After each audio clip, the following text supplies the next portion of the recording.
How's it going, everybody? So I'm still reading this book, Range, Why Generalists Triumph in a Specialized World. So instead of hyper-specialization, which is focusing strictly on one thing, is not as good as late specialization, where you do all kind of diverse things before you focus on one. Okay, so I'm on chapter 2. It's called How the Wicked World Was Made. Okay, and basically it starts out in New Zealand, of all places. You have this man named James Flynn, and he wanted to, he read this study, or he wanted to find out why, or how different were the IQs of World War I soldiers versus World War II soldiers. Actually, I think he found this study, and the World War II soldiers' IQ like far surpassed the World War I soldiers' IQ. Okay, so basically, 1981, James Flynn IQ test of soldiers between World War I and World War II. Soldiers did way better. He wanted to find out if everyone outside of the military improved as well. So he wanted to just see if it was like, is this just something that was in the military, or did like it happen like worldwide? Did just people's IQ just like advance like crazy during that time period? So he searched and searched, and he found, I don't remember exactly the location, but there was a person who kept very well documented IQ tests in the 20s and 30s, and beyond. And so he was able to get those studies sent to him in New Zealand, and he found out that like it was a worldwide thing. Like everybody's IQs improved from the time of World War I to the time of World War II. Now math, reading, and knowledge that you could just like memorize or whatever, that could have stayed the same. It could have got better, but it was just more even with that kind of intelligence. But when it came to like abstract thinking and thinking outside of the box, and the ability to adapt to different situations and understand different concepts and more complex concepts, they just improved drastically. And that's basically like what the IQ tests for. So the more complex and abstract thinking improved drastically.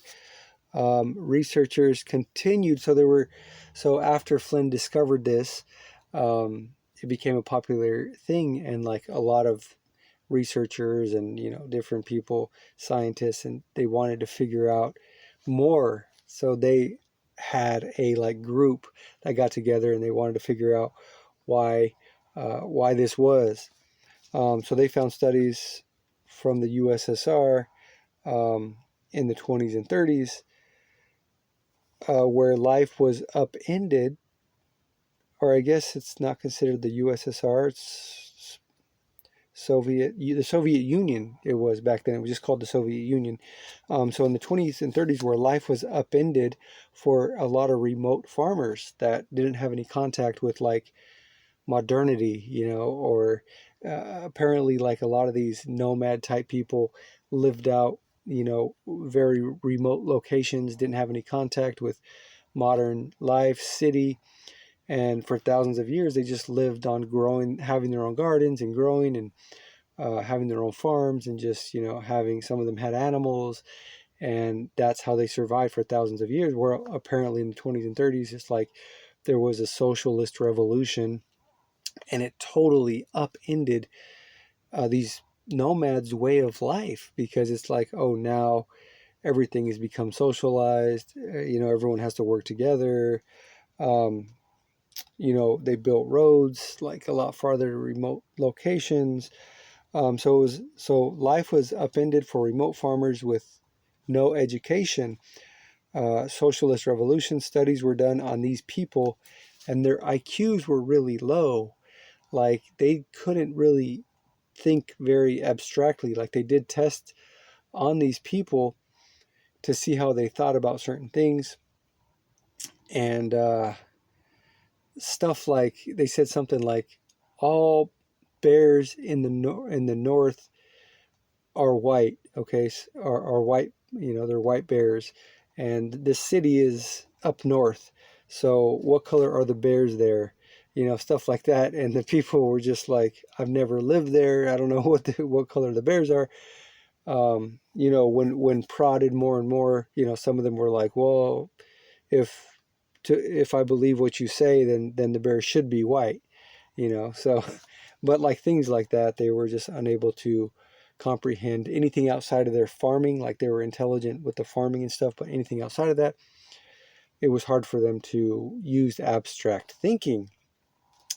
Okay, so what they realized was, the more complex people's lives get, the more their fundamental thought processes change to accommodate increasing complexity and the need to derive new patterns rather than rely only on familiar ones. And that like makes a lot of sense. You see that picture of man growing from hunched over, and then he slowly stands up, and you just start, when problems arrive in life, you have to use your mind to become mentally stronger.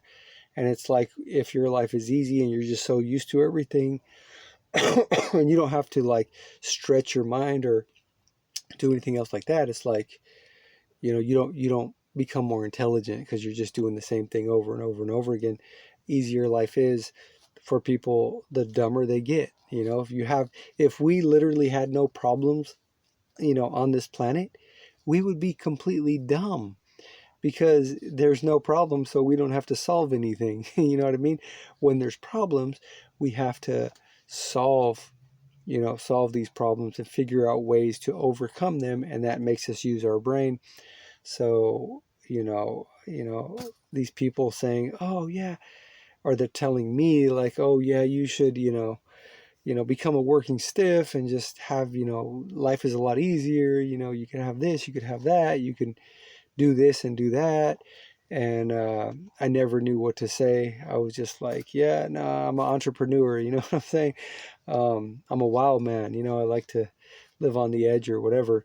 But now there's like science backing it up. And I've heard this and understood this before. I mean, the movie Idiocracy, you have Wall-E, these different movies. So I understood this before, but I never put it with, my way of, the way I'm living. But now I have an excuse like, yo, I don't want to be, dumbed down or whatever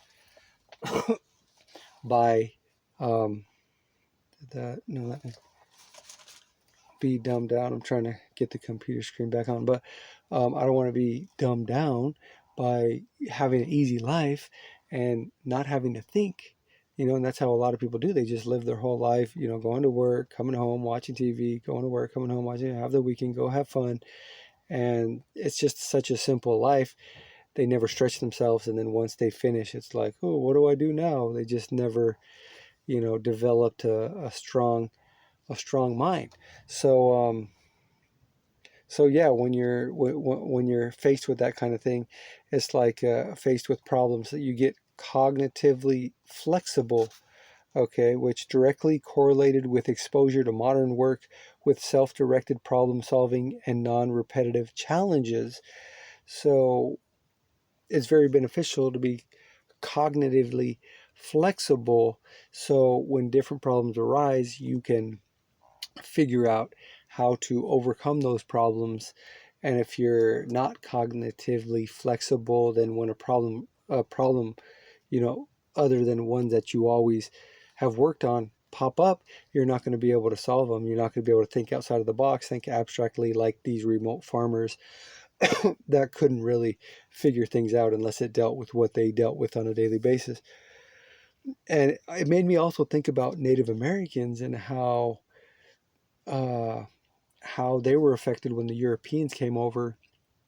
And the Europeans had these, I'm sure, like these complex, abstract, thought processes, because, of all the stuff they dealt with, and modernity, and just, dealing with all kind of crazy problems, whereas the natives, it's just like, they lived like a simple life, and I mean, who knows what's better, I mean, it's good obviously to be cognitively flexible, but at the same time, it's like also good, imagine if the power grid went down, or like modernity just like failed and we had to go back to living like hunter gatherers. It's like most people wouldn't survive. But this guy from I guess he's an Arab historiographer. Okay, Ibn, which is IBN. I don't know how to pronounce that name, but it's IBN Ibn Khaldun. Khaldun. Anyway, he's considered the founder of sociology. This guy, this Arab historiographer. Okay, he is quoted as saying, "A city dweller traveling through the desert will be completely dependent on a nomad to keep him alive, so long as they are in the desert. The nomad, so long as they are in the desert, the nomad is a genius." So if something like that were to happen, and the grid would go down, and we had no power, and we had no, these modern things that we have become dependent upon, getting, easy water, food, shelter, um, electricity, if we didn't have any of those things, then these nomad type people who survive without modern things would be the geniuses. I don't think that's going to happen. I mean, anything's possible. I don't really think that's going to happen. It seems like everything is becoming more and more automated, and that's why it's better to be able to think abstractly, because a lot of jobs are being taken away. And if you're able to go from one thing to another, that's going to be way more beneficial for you. Okay, so the ability to move freely, to shift from one category to another, is one of the chief characteristics of abstract thinking. And that's what it is, being able to, use your problem solving skills in one area and being able to use them in a different area, or to be able to change your thinking to be able to solve problems in a different area, to where you're not hyper specialized, hyper focused on one thing that doesn't allow you to accomplish these other things. Okay, when you stop being challenged, you stop growing. The easier your life is, the dumber you become. Okay, I was talking about that. People always pushing me to get disability, because I was in the military for 4 years. I was in the Air Force. They're like, "Oh yeah, you should get disability." And I know so many people on disability. I know people who have full disability from the military. They seem okay to me. Maybe they say they have PTSD, all these issues, and they get over 4K a month. Over 4K a month. And people are trying to push me to do it. I'm like, I don't feel like there's anything wrong with me. I don't want to put on this fake front like, "Oh yeah, I'm so sick and injured and all this, just so I can get this money." And if I did get that money, it would be like life would be a lot more easy, a lot more simple. But then at the same time, it's like when your life is easy and simple, you don't use your brain as much and you become more dumb. Okay, so it's good to go through struggle. I mean, obviously it's not fun, but at the same time, it's like that's what, helps my mind stay active and working. Okay. Okay, so yeah, the whole disability thing, and you should go do this, you should go do that, and I'm like, I don't know. I don't want to do it. Mainly, I just didn't want to put on the fake front, but now I really don't want to do it because I want to have a little bit of struggle, I guess. Okay, so Flynn, who we were talking about earlier, who did that original study of the World War I versus World War II IQs, he was disappointed by higher education's push for specialization rather than focusing on early training on conceptual, transferable knowledge. Okay, Flynn conducted a study at America's top universities comparing grade point average to critical thinking, and he found that there was about a zero correlation between high grades, and critical thinking skills. So he says the traits that earn good grades do not include critical ability of any broad significance. He says they were no better at thinking critically when they came out of university than when they went in. Okay, so these trainings are these universities, this education, this schooling is so specialized that they are so focused on just this one thing, but they're not learning the most important thing, which is critical thinking and abstract thinking and different ways to solve problems. But he did say that the ones that did the best were the econ majors, which kind of makes me want to study economics. Because apparently it's so broad. Economics is so broad. You have different countries, cities, states. You have all these financial things you're thinking about. Housing and jobs, and it's just all over the place. So you're having to think more abstractly. I'm assuming that's why the economy majors did the best on these tests. Okay, so he put, there is no sign that any department attempts to develop anything other than narrow critical competence. Narrow critical competence. So they have competence, but it's very narrow on what they're actually studying. And he said students must be taught to think before being taught what to think about, which makes a lot of sense, and makes sense why being a generalist triumph in a specialized world, because you have all of these other experiences. It's like if you're into creative things like writing or filmmaking or anything like that, acting, it's like they always tell you the more experience you have, the more you bring to the table as an actor, as a writer, as a director, anything in the industry.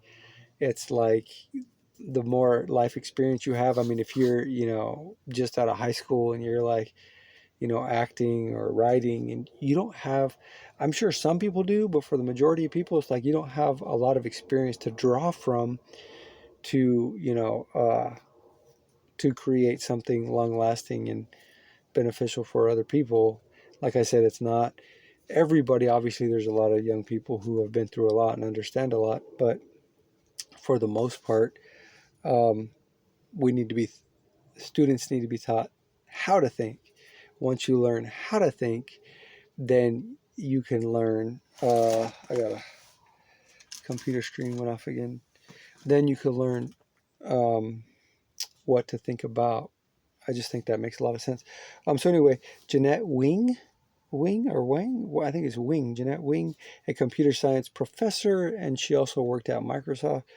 Um, well, she's a professor at Columbia. Pushed computational thinking as the mental Swiss Army knife. Okay, so computational thinking as the mental Swiss Army knife. Swiss Army knife is what? You have everything. You have a nail file, you have a knife, you have something to puncture things, you have a bottle opener, you have sometimes a spoon, you have, screwdrivers, you have like toothpicks and needles and all kind of different things on a Swiss Army knife. So it's like a bag of tricks. And when she's saying computational thinking teaches people how to think in the correct way. So she says computational thinking is using abstraction and decomposition when attacking a large complex task, choosing an appropriate representation for a problem. So I looked up the definition online, and it says computational thinking is problem solving.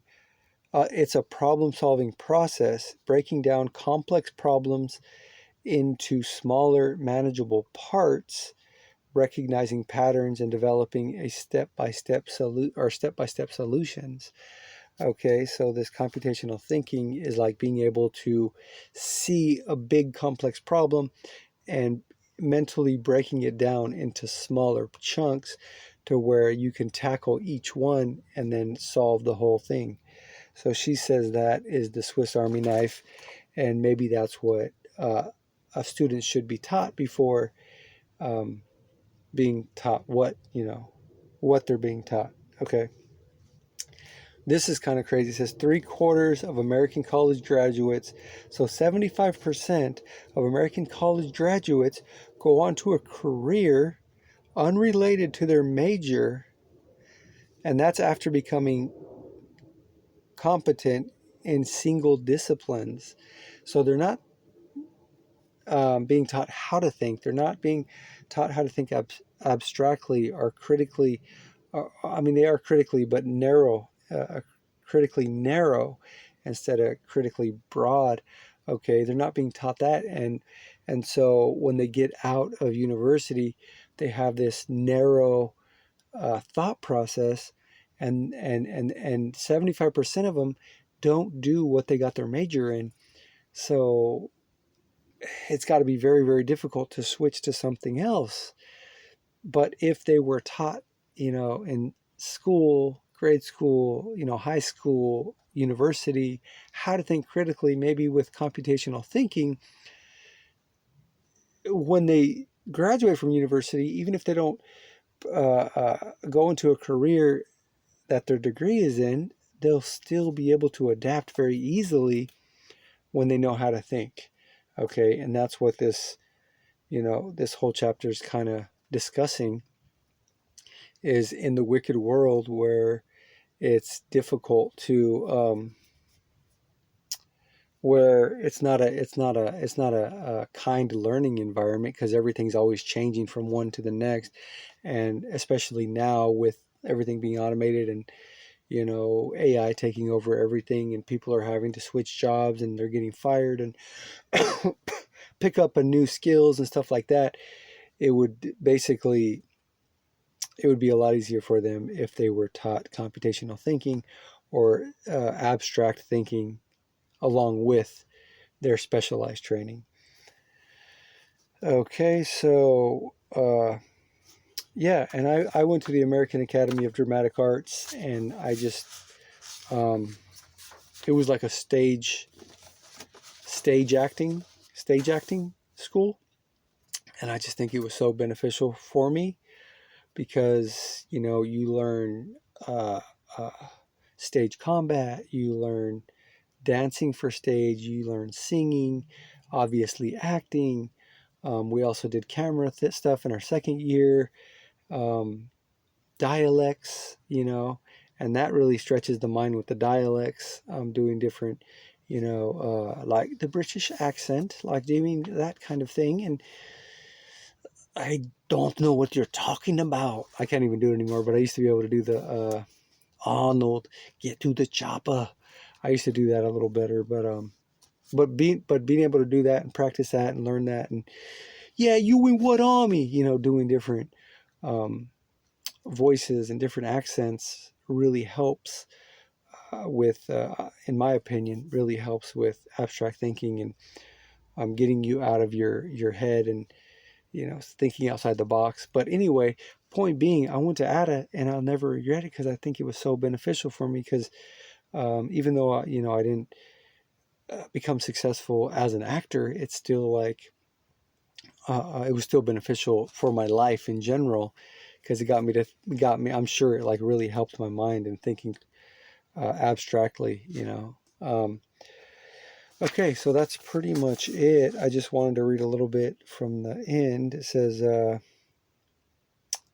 like chess masters and firefighters, pre-modern villagers relied on things being the same tomorrow as they were yesterday.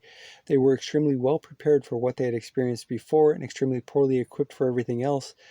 Their very thinking was highly specialized in a manner that the modern world has been telling us is increasingly obsolete. They were perfectly capable of learning from experience, but failed at learning without experience. And that is what a rapidly changing wicked world demands: conceptual reasoning skills that can connect new ideas and work across contexts. Faced with any problem they had not directly experienced before, the remote villagers were completely lost. That is not an option for us. The more constrained and repetitive a challenge, the more likely it will be automated. While great rewards will accrue to those who can take conceptual knowledge from one problem or domain and apply it in an entirely new one.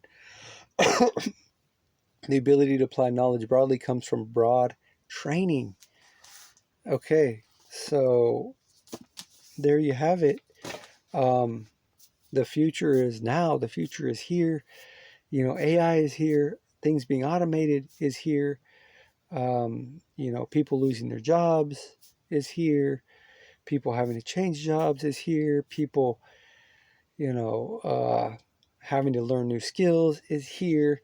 So it's like it behooves people, whether young or old, parents teaching their kids to learn how to think abstractly and to have a diverse background and try a bunch of different things as opposed to just hyper specializing on one thing.